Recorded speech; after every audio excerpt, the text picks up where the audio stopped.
It's our first ever Coterie Live Instagram. And I'd like to introduce Kat Howard, who is the Vice President of Marketing at Atos. And we're going to have a little chat about personalization in the context of B2B marketing, and in particular for the tech industry.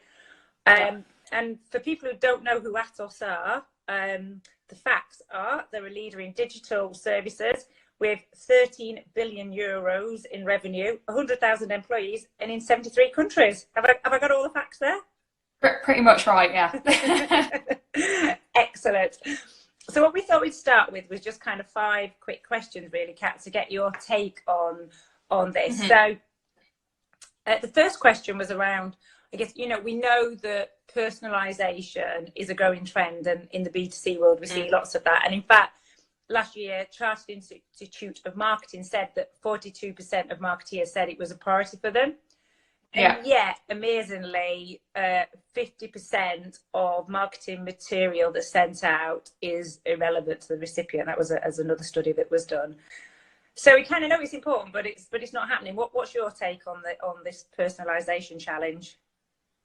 Yeah, I'd say I'm pretty surprised actually, Helen, that it's only 50%. I think, I'm sure we've all seen examples in both B2B and B2C where personalization's been pretty non-existent. I think personalization is really key for marketing in really making the difference for an organization. I think it's about getting the right messages to the right individuals at the right time for them. I think, the human aspect of marketing is becoming more and more important. We're not just business individuals, we are people at the end of the day. So it's not just about business to business or business to consumer anymore.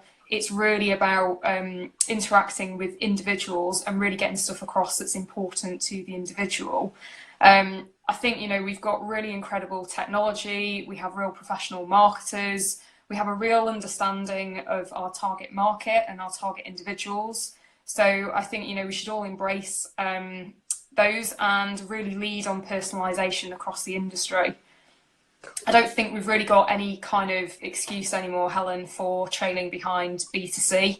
I think we've got these elements in place, what we should be leading in the marketplace on personalisation. No, that's a really good point. So if we've got like loads of great content inside, what do you think's stopping it? Why is it not happening? Yeah, I think it can be tough in B2B actually, particularly if the organisation's not a marketing-led one, it's more sales, more driven around kind of, in quarter, in half revenue, particularly where business priorities are around showing an immediate return. I think personalisation, getting the journey right on personalisation takes time, to really implement it effectively. I think it's also about making sure, we are positioning really complex solutions, so it can be more complicated than B2C, which means different layers of complex messaging, and a lot of our industry can be technical. Plus, we've got a real wide array of people, as I mentioned, around the kind of human side that we're trying to target across industries, roles, personalities. So I think all of those things really make it quite difficult for B2B marketers to really embrace personalization. So it is complex. So how do you, so if you've got these different people who you need to contact with different elements, how do you make sure you get that right bit of content to the right person at the right time? Yeah, it can be quite difficult actually. I don't think anyone's got it absolutely spot on.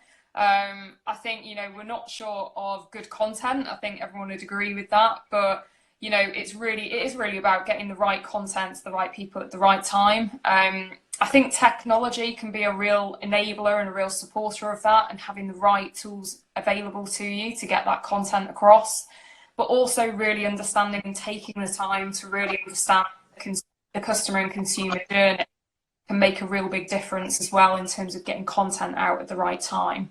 But I think some of it is definitely around the technology side, having the processes mapped out clearly and really respecting that, and kind of going with the idea of really mapping out what that customer journey looks like. Perfect. So I guess with all of these challenges, but there is a way forward.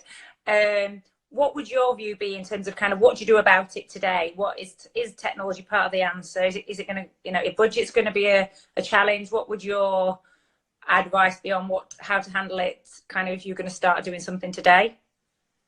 Yeah, sure. I think everyone's budgets are limited. I think there are a vast amount of tools out there, though. You know, particularly things that you can do that are free and not chargeable. But I think it's about really having that focus and that strategy behind what you're doing. So really picking the target accounts that you want to go after and making the investment in them to target them. You know, I know particularly within the role that I do within Atos, we're very targeted. We know the accounts that we want to go after. We know the individuals that we want to be engaged with, we want to speak with. And as I said earlier, it's really kind of mapping out that customer journey side, but being really smart with what you're doing. You can't, you know, I think budgets being limited, you can't go after everything. So it is about being really focused and really targeted. Brilliant.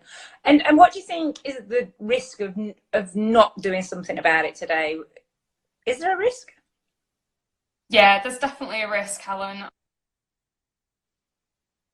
As we move forward, I think, you know, organisations risk becoming irrelevant, particularly if you don't get personalisation right. I think the days of generic content are gone. It is about really personalising the message to individuals because it's getting harder and harder to reach people. So I think, you know, without doing something about it, you definitely risk becoming irrelevant in the market. Awesome. I could ask you another 5 questions, but I said I would stop at 5, so I will stop there. That's been brilliant. So I think what I've taken away from that is that it is really important, and actually we shouldn't just be aspiring to be like B2C. We should be being better than B2C, and even with all of the complexities. And I think you also say, you know, pick your wins, pick the things that you can do, but start to do something. Would that be a fair summary? Yeah, absolutely. I'm really kind of focusing and, you know, being braver as well in our marketing. I think sometimes we can be a bit safe and kind of, you know, hide behind the B2B label. But actually, you know, we should be braver. We should be out there being bolder with the marketing that we do. We're professional marketers. And at the end of the day, we're the only ones that can make that change. That's a perfect point then, I think, on which to end the interview. Thanks ever so much, Kat, for joining, and thank you for everybody joining online to watch us live, and looking forward to doing more of these. Thanks ever so much, Kat. Brilliant. The invite, Helen. Take care. Bye. Bye.